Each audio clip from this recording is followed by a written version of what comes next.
Hello, and welcome to the Playworms. Today we shall be looking at the movie The Flash. The film opens in Central City, where Barry Allen stops to get a sandwich before going to work. While he waits for the sandwich to be made, he gets a call from Alfred informing him of a mission he needs to get to. Barry puts on his Flash suit and rushes down to stop a hospital from collapsing into a sinkhole, and many babies from the maternity ward start to fall out the window. Barry rushes to the top but is running low on energy because he hasn't eaten, so he breaks into a vending machine and devours snacks until he has enough energy to save every baby nearby. Batman is chasing after a group of criminals who are in possession of a deadly virus. After a chase on his Batcycle, Batman beats up the criminals before taking on the main one and driving his vehicle off a bridge. He grapples them up to the bridge, and they are pulled up by Wonder Woman with her lasso. Flash shows up a bit late but is thanked by his fellow Justice League members for his work. Barry then rushes to work at the research center late, where he finds his co-workers Patty Spivot and Albert Desmond waiting as their boss chews him out for being late again. The boss also takes credit for recent developments in their work when speaking to the press. One of the reporters, Iris West, recognizes Barry from college and tries to talk to him about the upcoming trial of his father, Henry. Barry maintains his father's innocence. Barry later chats with Henry over the phone to discuss security footage from the store that Henry was at to establish his alibi at the time of Nora's death. Henry's face is not visible to confirm he is there, so Barry fears that the evidence will be admissible. Barry then puts on his Flash suit to run back to his childhood home. He has a flashback to being a child on that day, with Henry going to pick up a can of tomatoes that Nora needs for dinner.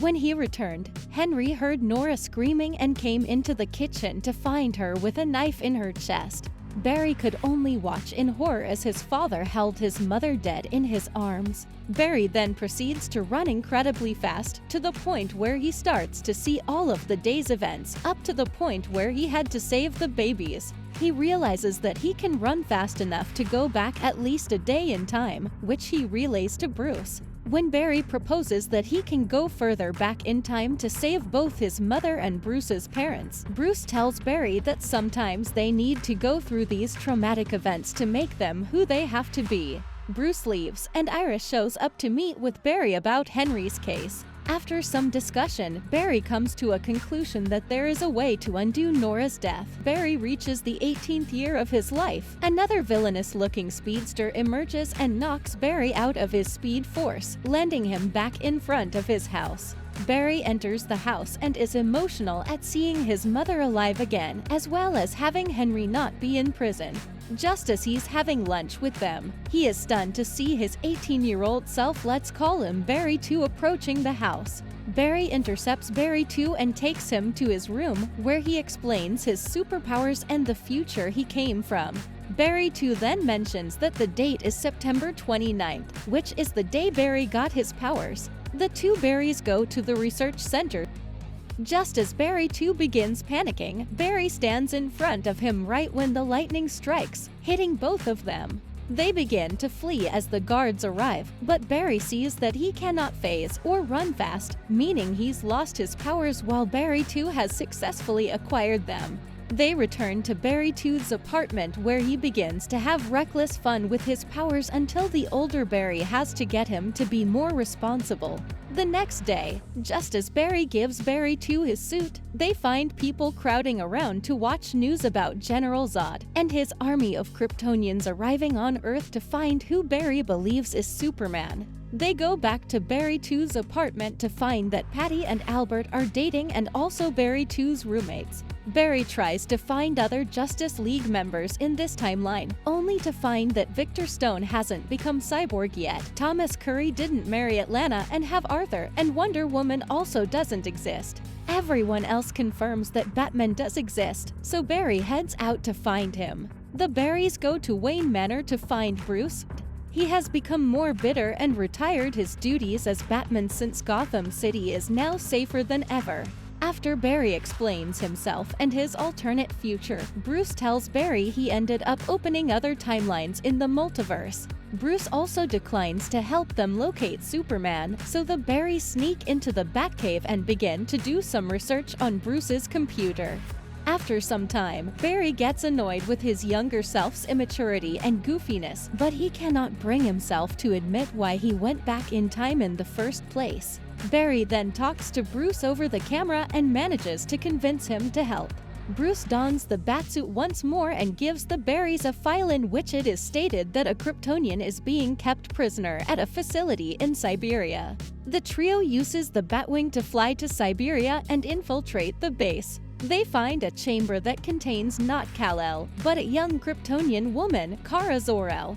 The heroes get her out of there, but Barry too gets shot in the leg by the mercenaries after they are spotted. Batman manages to help get them out using an explosive charge, but once they are out in the open, the mercenaries corner Batman and the Barrys, but Kara is re-energized by the sun and begins to pummel the mercenaries before passing out again. The guys return Kara back to Wayne Manor, where she says that she is Kal-El's cousin and was sent to protect him after the destruction of Krypton. After learning that Zod is on Earth, she puts on her Supergirl suit and goes out to fight. Barry too tries to convince her to aid them in saving the world, but Kara distrusts humans for them imprisoning and experimenting on her. When she flies out to find Zod, Kara sees him with his henchwoman Faora just before they execute a soldier for failing to bring him Kara.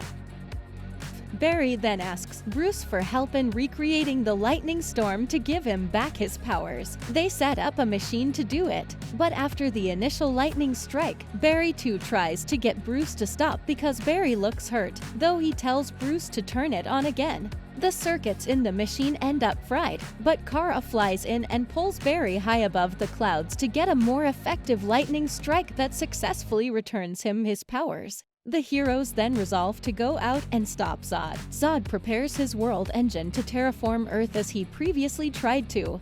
The two Barrys and Kara speed in to fight the Kryptonians, with both Flashes trying to figure out effective ways to take on invincible warriors. Zod sends out his brutish henchman Namek to provide more of a challenge, while Batman flies above in the Batwing to provide support. Kara confronts Zod, who says that they have been pursuing her all along, and not Kal-El, to gain her blood for the codex to rebuild Krypton. After Zod confirms that Kal-El is dead, Supergirl begins to fight the villain. Zod and Faora overpower her, and Zod impales Kara, successfully extracting her blood. Batman also ends up making a sacrifice by crashing his jet into Zod's jet, but does not manage to destroy it. The Barrys, devastated by the loss of their allies, both run back in time to save them. However, Kara still ends up killed, and Batman dies after a fight against Namek. Barry mourns Bruce before they succeed in blowing Namek up and then using part of his armor to impale Faora. Barry too then starts to run back, with Barry going after him. They get stuck in their speed force because every timeline always results in Kara and Bruce's deaths and Zod destroying Earth. As Barry tries to stop Barry too, he becomes more and more angry until they are met by the evil speedster that started the mess, who just happens to be a much older Barry that has not stopped trying to fix everything.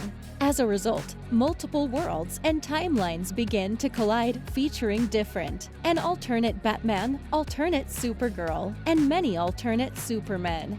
Dark Flash prepares to kill Barry for trying to go back and undo saving Nora, but Barry too takes the killing blow, erasing Dark Flash and fixing the other worlds. As Barry mourns his younger self, he then begins to run backwards in time. Barry returns to the supermarket where he prepares to take out the tomato can from Nora's cart. He briefly talks to her, saying he is seeing his mother for the last time before beginning to cry.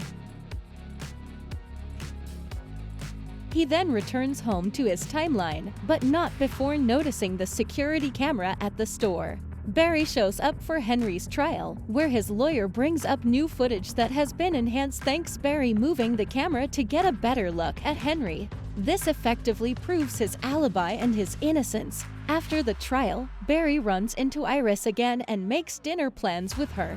He then gets a phone call from Bruce, congratulating him just as he pulls up to the courthouse.